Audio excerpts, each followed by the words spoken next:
Hey guys, it's me, your teacher, Mr. Tabroni. Let's go ahead and talk about our kind of the classic elements of the Renaissance.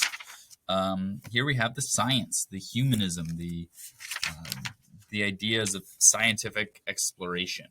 Okay, here's where a lot of these ideas from the Greeks and Romans, okay, it metastasized through the um,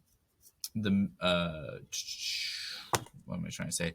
The Middle East, and then comes to Europe again. And when it does that, when it's gone through, when all of those ideas have gone through the Middle East, they're added into the new ideas they're getting from China and India, and it finds fertile ground in Europe, where all of these ideas that have been continually growing every culture they meet are really going to find a lot of people really excited, and people who have the money to really push these ideas and really play around with these ideas. And we'll get into what I mean by that. So first off, we want to go back into these ancient Greek and Roman folks. We have a lot of the Greek folks believing that you just need to think on things. If you think something through and it seems logical, then it is logical. Okay. The book doesn't give that a lot of credence.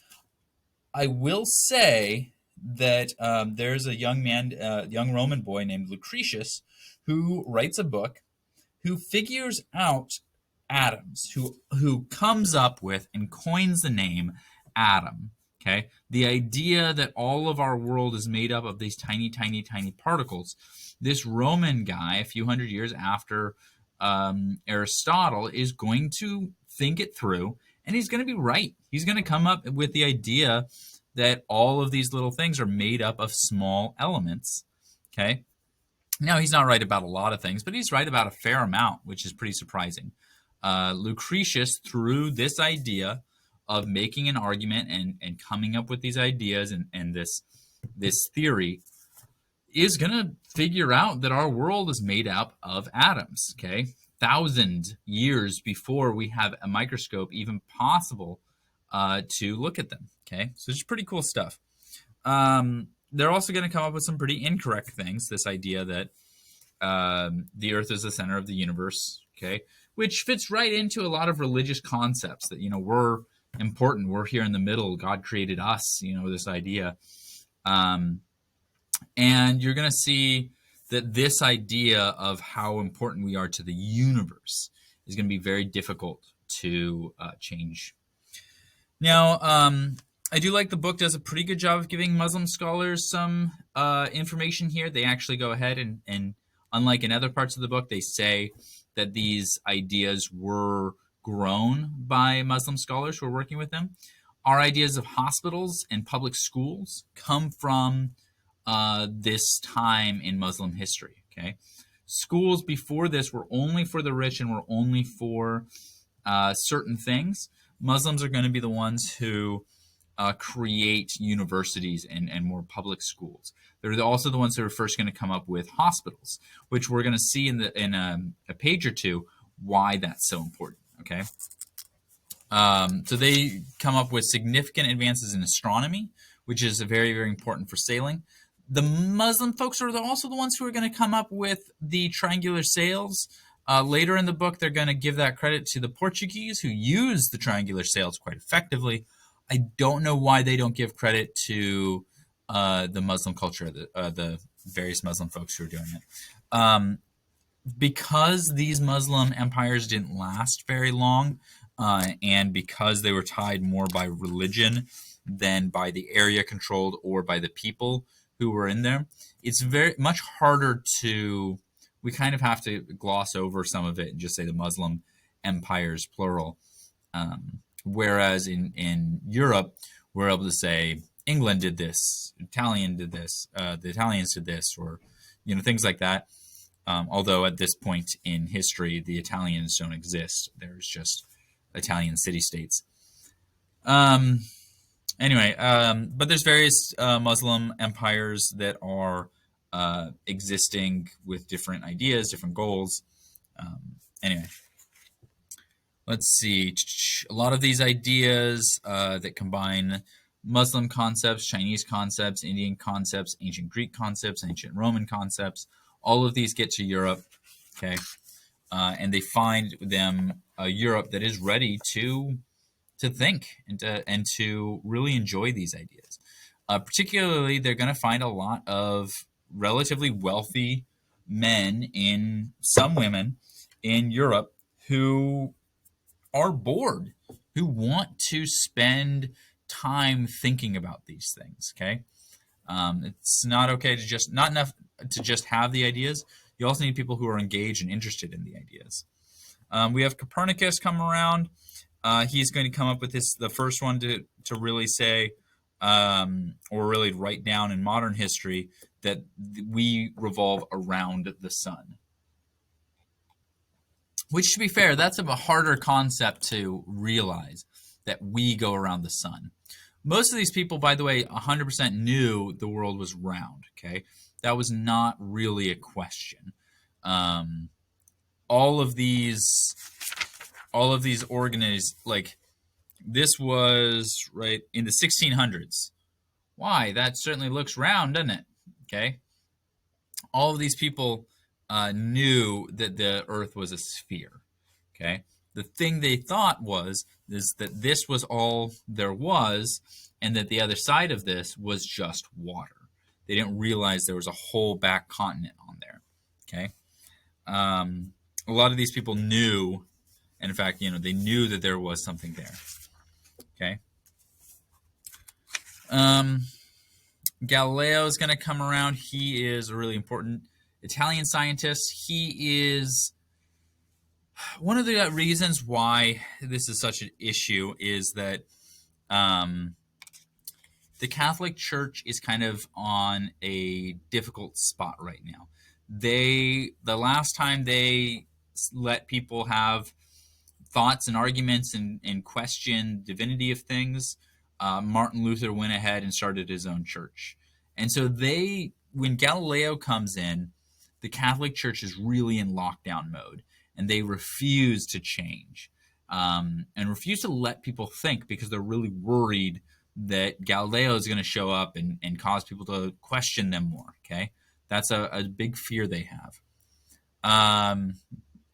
It's really unfortunate because questioning things, if your belief cannot stand somebody asking questions, then it's not really a strong belief. You should always be able to question your own beliefs and everyone's beliefs, and only the beliefs that survive questions are strong. Anyway, but Copernicus comes around. He's very clever with how he writes his stuff, and his editor is very careful about how he writes his things.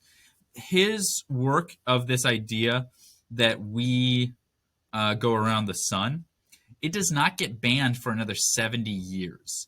It's only later, after Galileo, actually, that the Catholic Church is going to ban Copernicus's book. Okay. But Galileo, he was a little bit more public about his stuff. He's like, hey, this is a big deal. We should really talk about this, and this is helpful. And the reason why this is all helpful is because this makes sailing much, much safer. When you have a better understanding about how the stars and how everything and why does it make it safer? Well, if you are sailing, you don't have accurate maps about where you're at. You have to look at the stars and use them to figure out where you are. And the only time that works is by having accurate star maps and star charts, which are done by very, very complicated equations that people do. And if they have more accurate information on how the stars move, they can make more accurate maps. Okay. So Galileo, this was a real, he was trying to save lives. When you don't know where you're at, we have many, many historical examples of sailors who do not know their longitude, and they end up crashing into things in the dark. Okay, you can't stop sailing in the middle of the night. You are sailing all the time. So in the middle of the night, you need to make sure that there is not a giant stone in front of you. So these guys were trying to save lives with this information. Okay, Isaac Newton is going to show up. He's going to come up with some really cool ideas. Yes, an apple does hit him. He does not invent gravity. He doesn't even necessarily discover gravity per se. He comes up with a law of gravity. He comes up with the idea that in a vacuum, all things fall at the same rate. He figures out what the rate is. He figures out that things that weigh different amounts will fall at the same rate. It's just whether or not there's different air resistance. His ideas actually catch on, even though they're kind of more controversial than Galileo's ideas. They're going to catch on because when you think about it, the idea that everything in the world has a gravity that brings it and connects it to each other, that's kind of beautiful. It's also kind of religious if you think about it. This idea that there is something that connects all of us together. That went pretty well with a lot of religious teachings at the same time. God connects all of us, right? So he called it gravity, but the religious folks at the time weren't as worried about it. Okay. Plus, it had very specific practical applications, and so he didn't have as much trouble as Galileo did. Biology and chemistry, some pretty interesting stuff going on with folks coming up with microscopes. And Robert Hooke was not the first one to use a microscope, by the way. He just was able to use it. Just make sure that's clear. These other guys, again, they find out that these things are made up of different concepts, pressures, things like that. They're going to come up with these ideas of cells and stuff. But again, they are not the first ones to come up with atoms. Atoms were already discovered by, or conceived of at least, by Lucretius during the Roman period. Scientific method. Here we have a lot of really amazing folks. Really good joke about Sir Francis Bacon. I'll tell you guys in person tomorrow, which is probably in the past for you guys. We have these ideas of you have to test whatever you have, okay? Galileo and Kepler and Francis Bacon were really big into this idea of test it, repeat it. It has to happen multiple times, and you need to be able to see what's happening for you to be able to say that's a real thing. It's a fact, okay? If you have a hypothesis, you need to test it, okay? This modern scientific method comes out of these men, okay? Rene Descartes, philosopher, okay? Very, very important philosopher. His ideas on humanism and his ideas on science are truly fantastic and also going to be revolutionary. His ideas are going to be responsible for some of the for the American Revolution, but then also the French Revolution. Okay. This idea of mathematics, okay, mostly true. There's sometimes issues with that, but scientific rationalism. Over here, we start to see European exploration. Again, I don't know why they don't give any credit to the Middle East for the caravels, because they were based off of Middle Eastern designs, but okay. Portugal is going to be very successful with it. And, I mean, the Europeans and the Portuguese do their own inventions. It's not that they just stole it whole cloth. They did their own inventions to it as well. They grew the idea. There's a significant theory that the Portuguese already knew about Brazil over here, that they had some idea this was here.